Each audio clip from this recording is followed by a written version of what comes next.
Alright guys, thanks for joining me on another video here. What I thought I'd show you today is a simple do-it-yourself type project. I'm not necessarily going to show you how to do the project, just send you to an area that gives you the instructions. And that's going to be East Woodland Survival. He's out of Tennessee, and this is a simple do-it-yourself belt kit. If you take a look here, I've made mine, and I'm going to give you a little bit better a close-up of this item and show you the contents I've chose to put in it. Stick with me, guys.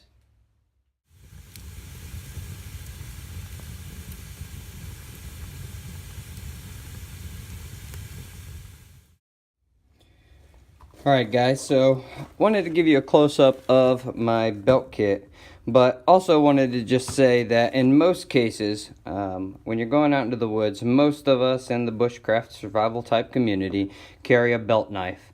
And on almost every single one of my belt knives, I have added a ferro rod holder.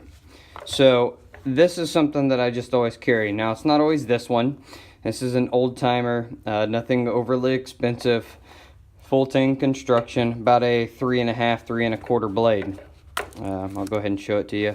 I've showed this one before. I like that kind of style of a knife. So say it looks like a high saber or saber grind with a secondary bevel. Has some chimping for some grip and feels great in the hand.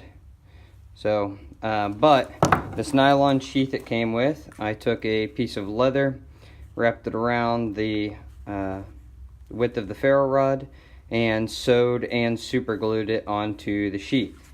Then on these El Cheapo ferro rods, I took the lanyard off and added an like a elastic headband as one of my wife's, and I just tied and melted the end so that way I can pull it around and secure it that way. So right off the bat, usually carried on me is a knife with a ferro rod of some sort. Alright, now let's get into the belt kit. So I have made this kit, or this belt pouch a couple years ago, and I did it in all black remnant leather that I had picked up from Hobby Lobby. I just didn't like the way it looked. I don't typically wear a lot of black, but the largest piece that was in that remnant was black. So what I did was last night I took it all apart and I added in this tanned mule deer hide. That's that middle section there my thumb's on, and I also did both the sides. It is a thinner, softer leather, which makes it a little more flexible when it comes to collapsing, but I think it gave it a pretty nice look. And then before I had a leather thong here made out of deer hide, and I redone it with this piece of cowhide and added a couple beads. It's all hand stitched with artificial sinew, and like I said, the pattern for this is on East Woodland Survival, and it's a really nice and simple project.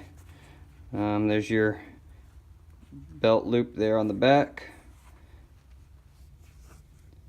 and the pattern gives you all the pieces to cut out. So to get into it, you just pull this piece of leather, flip it open, and I have 2 Altoid tins. So what I'd like to do is just go ahead and show you what I keep in them. As you see on both of them, they have a Ranger band on the outside that can be used for countless things, one of which is firecraft. So you pull the Ranger band off. Inside this tin, which we already know Altoid tins are perfect for char tins, I have a little fire kit.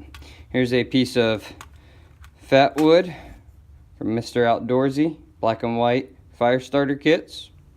I have a Bic lighter, a Surefire from Mr. Outdoorsy again, and some already pre-tangled up jute twine, and a piece of cotton from an old t-shirt for char material.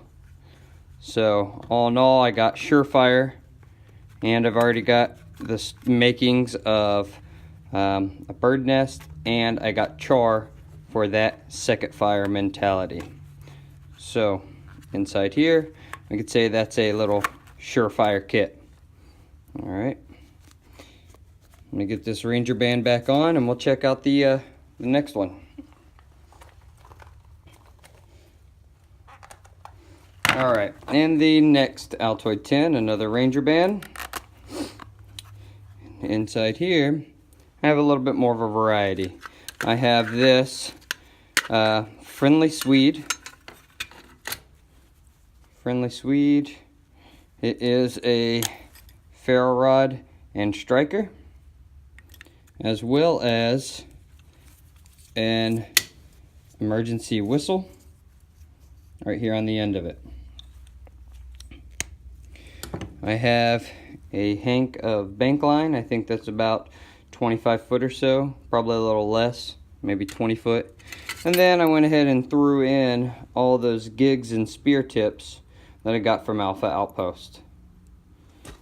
Alright, so usually on the water's edge is going to be your easiest means of food procurement: fish, frogs, salamanders, crawdads, all kinds of little things, snakes, and the different wildlife that come there to feed. So by having those spears and gigs in there, I at least have a means of procuring some kind of food. I have 2 metal tins to char and to build fire with, and they fit perfectly inside this pouch, one beside the other. Perfect. I had considered putting a magnifying glass right here in the front as well, but I figured with as many means as I have in this tin to make fire, there wasn't much need. So this belt pouch was a fun project just to do, but also I think it looks pretty cool. Sticks with the bushcraft kind of old style look of things, and it's always fun to make your own gear. Something like this someone may charge you $50 to $100 for, and I spent a couple hours and made it myself. So would love to hear your thoughts on this belt pouch and this little bushcraft fire kit that I could carry on me all the time. And hey, if you make one yourself, would love to see it.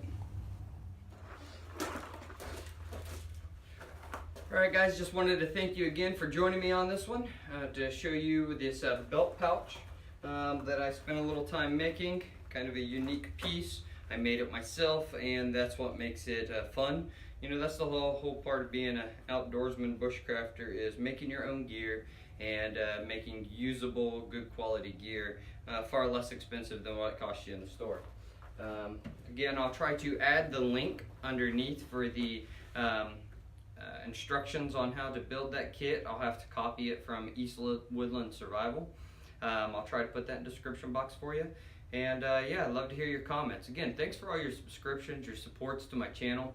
I've grown quite a bit over the years, and I still got that giveaway going on. I was really doing a push for 1,500 subs.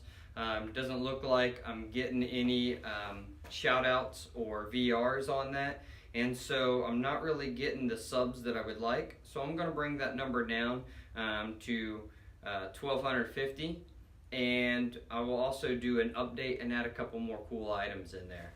So keep posted to see about the update on the giveaway. Alright guys, thanks for watching. God bless.